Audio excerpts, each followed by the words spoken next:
probably won't talk much for this video just because of how stressed out I am at the moment. I'm hoping there was nothing serious as a result, like anyone getting hurt with what was going on at my flat, but yeah, I couldn't be there because I also didn't want to kind of get hurt as a result of what was going on, even though that still might happen because I'm skating while stressed.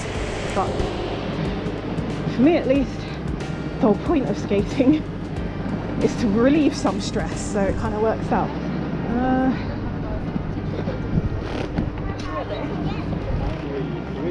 I'm just waiting to see how busy it is out at the moment. It's not too bad. It's a Sunday around 5 p.m, so it's actually quite mild. Of course, I see something that triggered my PTSD in the first place.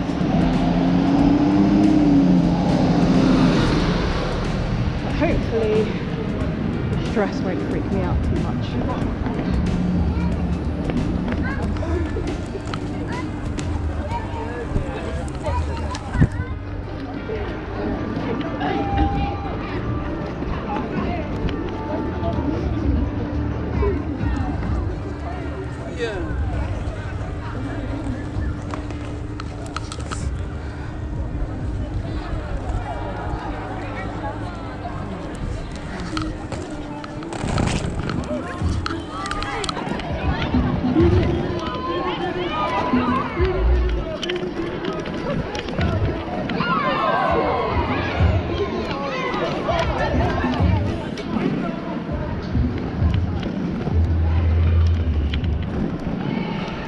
At least there's people having fun, so that does actually help me feel a bit less stressed already with what's going on at my flat, so hopefully all is well.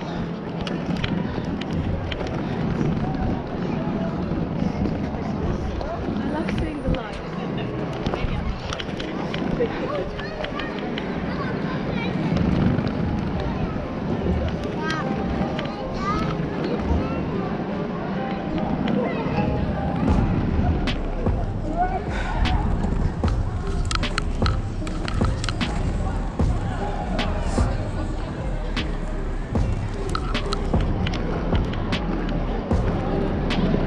Not sure where I'll end up on the skate. I'm just going where it feels right to go, but I'm gonna stick to all the familiar paths I know so I don't end up on a hill like I did last time and nearly crash.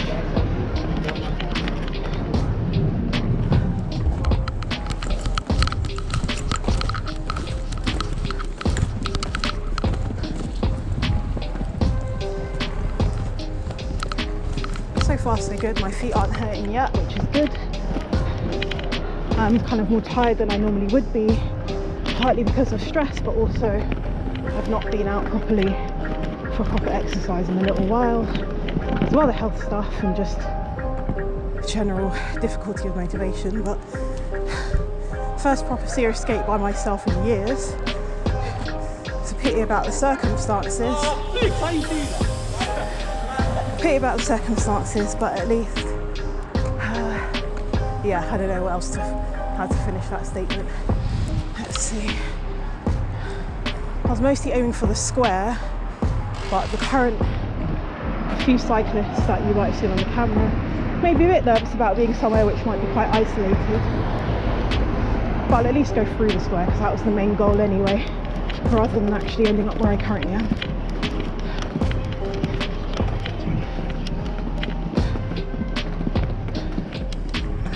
Crossing in these bumps, but they're everywhere. I know they serve a useful purpose, but for me it's like a skate hazard because I don't skate on the road itself and I'm not good at curbs, so I can't avoid the bumps. I either have to ride over them or kind of get stranded in with limited skating area. So thankfully, having skated with family members, I was able to kind of break out of the mental block that stopped me from skating over the crossing bumps. But every time I go over them, I still kind of freak out and get an anxiety spike that I'm gonna like trip and fall over, which is very easy to do on quads. Quads are not my preference. I prefer inline skating, but for the sake of being able, I want to continue skating even if it causes me pain.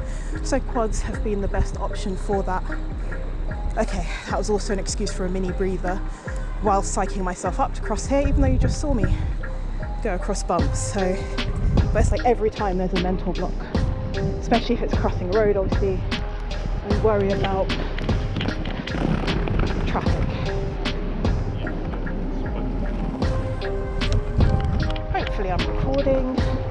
Who knows, by this point I'm too kind of, I don't know, I can check. I think I did do a check, so I'll just trust it. I don't really want to distract myself with fiddling with tech while I'm trying to skate. So, just checking. I think, yeah, this is a road I've used before, but I don't really like it because there's bumps everywhere. So I'll attach, that's the square I'm aiming for, but I know another route to get there, so I'll try that route. I'll still have to do bumps, but I'm less familiar with these specific bumps, road, pavement bumps, whatever the actual term is called. I'll try and get the right term because it is also disability related. But yeah, I'm not specifically used to crossing here, so it's almost like, even though the bumps are the same, basically, it still feels like new. So my autistic brain is just like, oh no, you're not familiar with those. I'm like, it's the exact same as the ones I'm currently skating around to.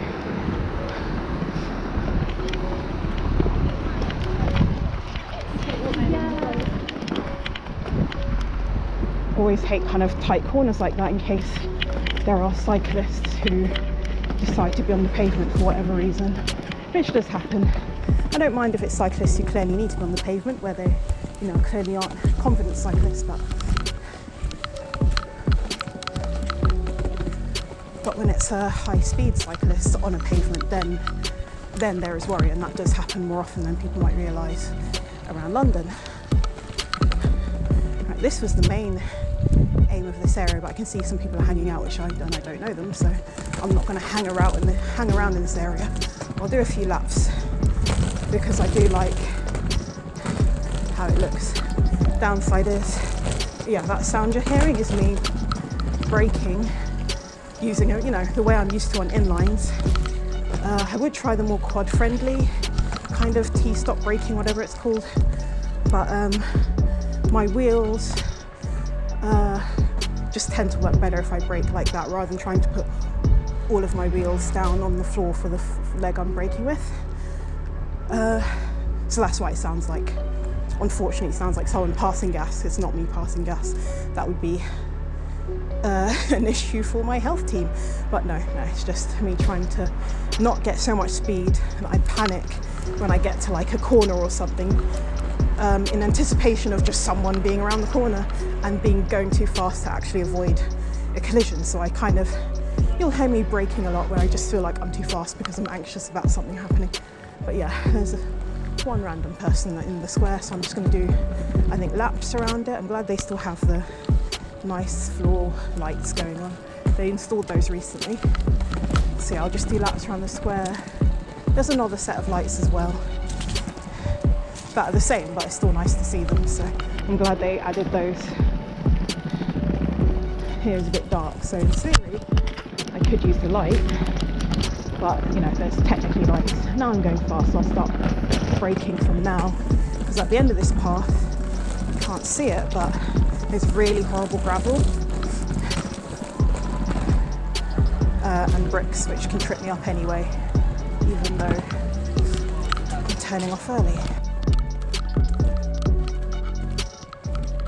I'm actually surprised at the fact I'm not as, because there's already anxiety because of the PTSD trigger, I'm surprised I'm not as freaked out or, socially anxious about the helmet. I think it helps that it's all coordinated now. So the helmet, it looks like my lanyard, which I'm already have grown confident with wearing, which is useful because I do struggle when I'm out and about because of OCD anxiety stuff, and it can make my behaviour look awkward or suspicious, particularly given just intersectionalities, that's the word for it, and microaggressions. If people think I'm acting strangely, they think I might be about to commit a crime or something, whereas it's just me having an OCD kind of freak out when I'm out and about. So that got me used to wearing the lanyard, but I'm not used to wearing the helmet. It's very noticeable. So I had to tap my wheels because I thought there was thought there were leaves or something trapped in my wheels. At some point I will try and be confident enough to use this second-hand GoPro on a selfie stick so people can actually see me skating and not just the first person view. OCD again, plus just general common sense kicks in where, you know, I'm a female, non-binary female skating on my own, and I don't want someone to just grab my GoPro and selfie stick when I can't afford to replace it. So apologies for the first person view. But for the moment, yeah, I'm not going to do GoPro. I might try and do GoPro if I get to skate with a friend or family member, and that way I can kind of use my GoPro then, because I'll feel a bit safer that there's someone also kind of, you know, an extra pair of eyes, making sure there isn't going to be a security issue of some sort. Just trying to plan where I'm going to skate to next. I think I'll do one more lap of this, come back up this way, cross over because it's nice over there, even though some of the plants are smelly, and I'll see where I end up.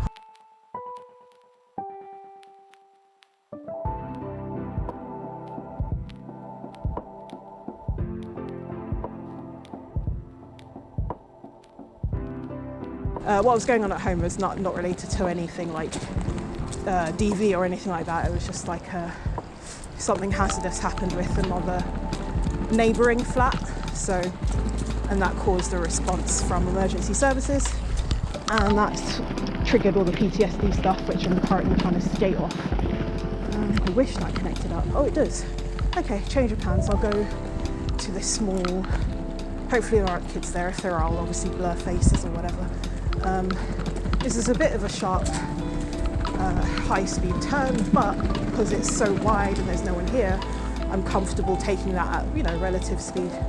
There are some people in the park. They actually look like adults, so I'm a bit wary of that.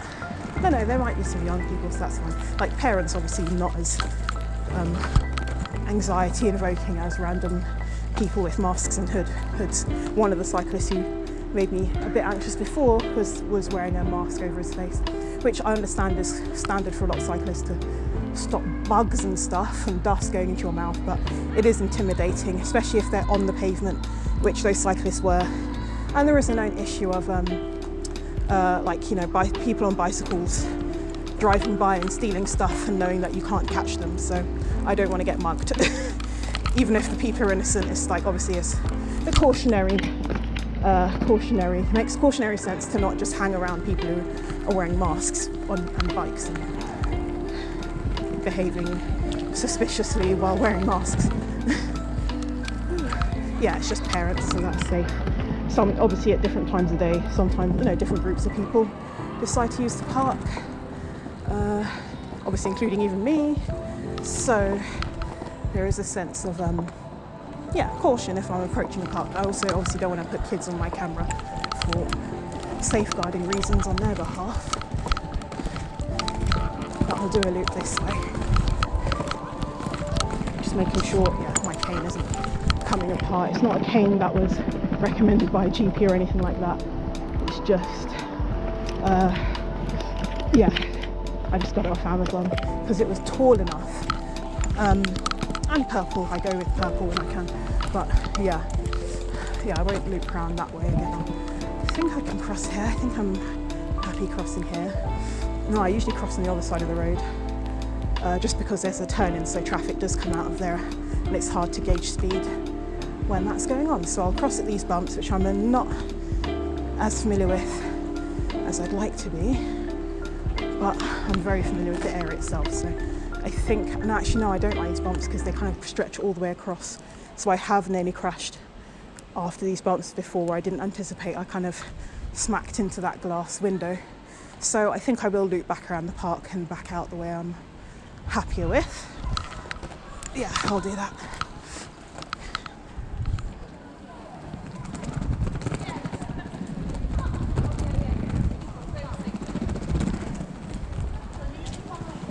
My main fear again is corners like that. I usually try and lean to check for cyclists, but there's always that panic of like, what if a cyclist suddenly flies out at me? And then it's like, especially on quads, I find it harder to stop on quads compared to inlines. I am going to try and start learning how to do the main halt stop thing. I know I need to know these terms if I have a YouTube channel. But yeah, the stop you do, like if in doubt, Skatey, channel called Skatey is very good for all the different names and moves and things for quads, which I'm trying to learn, but I'm a bit rubbish at learning in that regard. But yeah, if it's to do with stopping, the type of braking I need to learn is you turn around backwards, which I already don't like doing, and you engage both toe stops. I think you can be in a staggered stance, and that can bring you to quite a quick kind of emergency stop. But it's difficult if you're not comfortable going backwards, and I'm definitely not. Despite years of skating, even on inlines, I used to hate going backwards. Just something about my equilibrium or my balance, plus I've got a weight distribution which isn't standard because of one of my health conditions. So it does mean that, you know, there are valid reasons as well as just general anxiety about going backwards. No one likes trying to travel backwards while being aware of hazards. So yeah, I'll do a loop around the square. It's empty now, so I can show you what I mean by how I'm rubbish at going backwards. Even if I'm going slowly, I start to panic, and it's the panic that actually ends up disrupting my efforts to learn how to go backwards more comfortably. There are a few people around. Like this part of the square is very flat, but the roughness of the ground makes me anxious about practicing moves on. But most of the other smooth paving areas are on a slight slope, so it makes it difficult to practice things like going backwards. I don't want to be going backwards on a slope. Even if I'm going uphill on the slope, if I freak out, then I could suddenly start rolling forwards where I've already got my balance wrong and fall over flat on my face, which I'm definitely not keen to do. I'm just waiting for down there to clear so I can do more. I like this bit because of the lights. I think the lights on the floor are actually helping calm me down a bit. I was just waiting for down there to be clear in case I pick up too much speed on this mini slope. Like the slopes, these types of slopes, when I was on inlines were nothing, like it was nothing. I could easily control my speed on them. But quads, at least my quads, I don't know, they're very good quads, but it's just harder to control speed. Maybe it's because they're too good, so the bearings are too nice, so I pick up speed quicker.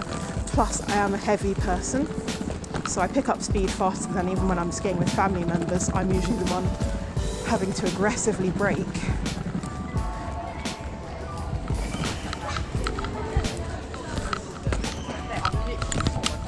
Yeah, I'm usually one having to aggressively brake to slow down even more so than others, because I pick up speed faster than they do, which I think is a combination of my current setup, but also, my weight, which I'm trying to bring down. Two of my health conditions are like, make sure you lose weight, so I'm trying to. It's just hard because of difficulties with things like adaptive functioning, and then my other well-being issues, health, like mental health well-being stuff, means that I'm really rubbish at making sure I eat at the right times and I eat the right foods, because oftentimes having a nice healthy balance means cooking. And now I live on my own, I struggle to do that consistently or with any regularity, because if one of my health conditions is flaring up, it adds to overwhelm, and then I can't focus to try and feed myself appropriately. So I'm more likely to grab for ready meals. I try and find the calorie controlled ones, and I also reach for lunchtime meal deals. Sometimes that will be dinner, because for whatever reason, most of the days I struggle trying to feed myself properly. At least I've managed to break, at least for now, break a lot of my reliance on chocolate as a mood booster. But yeah, there's still a problem with just the actual daily task of food prep and getting it done. I have sought out what kind of support I can get, but even that's really difficult because they need kind of a set time when they should come to help you out. But my health conditions don't operate on a set time, so I'm not really sure what to do about that yet. On good days, I need to have a water break soon. On good days, I am able to shove stuff in the air fryer. I pretty much have stopped using hobs. I do want to get back into using hobs, but even then it's usually for things where they're either very quick to do on the hob, so I don't kind of trigger PTSD stuff, or they're the kind of task where I can set up the meal. So like soup is a good example, which is pretty much the only thing I do in hobs when I do manage to get around to it, is you know, something I can just shove all the ingredients in, set it to kind of cook, and then I don't have to stand over the hob. I can kind of leave it, have a break, and then return to check on how things are, you know, how the cooking is going. So yeah, I haven't found enough recipes that kind of have that type of rhythm, I guess. Okay, I'm getting cold now because it's like 7 degrees, so I'm going to start moving again. I'm not wearing a jacket because I didn't want to feel too restricted and weird wearing a jacket while skating, even though that is something that I used to be comfortable with like 2 decades ago. What was my route again? Okay, yeah, I was going to come out through where I came out before. Oh, I hate this corner because you know, cyclists do come through here, so I usually try and give as wide a berth as possible. And there's a van in my way, so I can't use that route that I was going to use. So you get the lovely treat of seeing how I handle horrible gravelly ground because the van has blocked me off. I don't skate on the road, so yeah, let's see. Let's see the difference. You'll probably hear it from my wheels of being on horrible gravelly ground where it's just not built for skating. I'll keep the level of speed I have to turn onto it. It's not even like yeah, this one's awkward because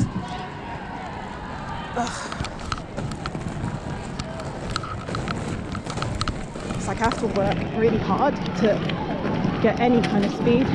Their weird dance, oh my god, it gets worse.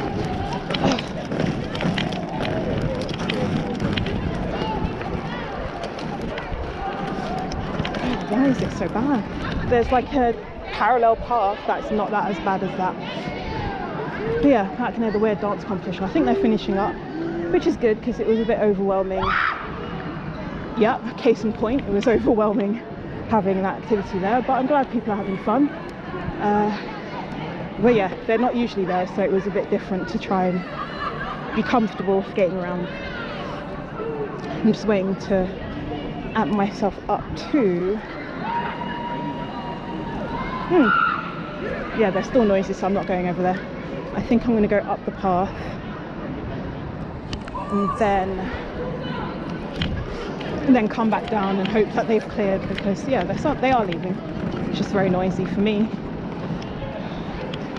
Yeah, when you see me go near the curb like that, so I can avoid when they've got these kind of parallel line things to stop people speeding, I guess, on bikes and stuff, but I can't skate over those safely. My brother, he jumps over them. I used to be able to jump, but there's a combination of factors with why I can't do jumps at the moment. I do hope to be able to do jumps to navigate hazards like that more comfortably if I ever get comfortable jumping, but at the same time, yeah, these skates are heavier than I'm used to as like in comparison to inlines, so I have to factor that into a jump, like this added weight on my feet pulling me down, and then also my own weight pulling me down. And I used to be lighter and jumps were a lot easier 10-20 years ago. Not so much now. I do want to go back over there because it is nice, an open skate. What I'll do is I'll access it from another angle, and then hopefully I'll at least be able to go back where it's the quieter part anyway, so I'm not right directly near the dancing people. It is cold. Yeah, I just have to remember where I'm usually comfortable crossing. It's hard to remember, to be honest, because usually you go for a few different routes. My mouth is really dry. Whenever it is I next find a bench, I'll do a little water break and probably cut it out of the footage. I don't know. I don't even know how much of this I'll include in the footage. I'm just, yeah, this will probably be my first video. I did do some test footage of an earlier session with someone else, but yeah, I was really unfamiliar with the GoPro then. In fact, I need to check that this is even on the right viewing whatever. Let me check, because I also use it for other videos too, so I'll go to a brightly lit area. Not as if there's anyone there to save me if something happens, but let me just check the settings. So I'll pause the recording here.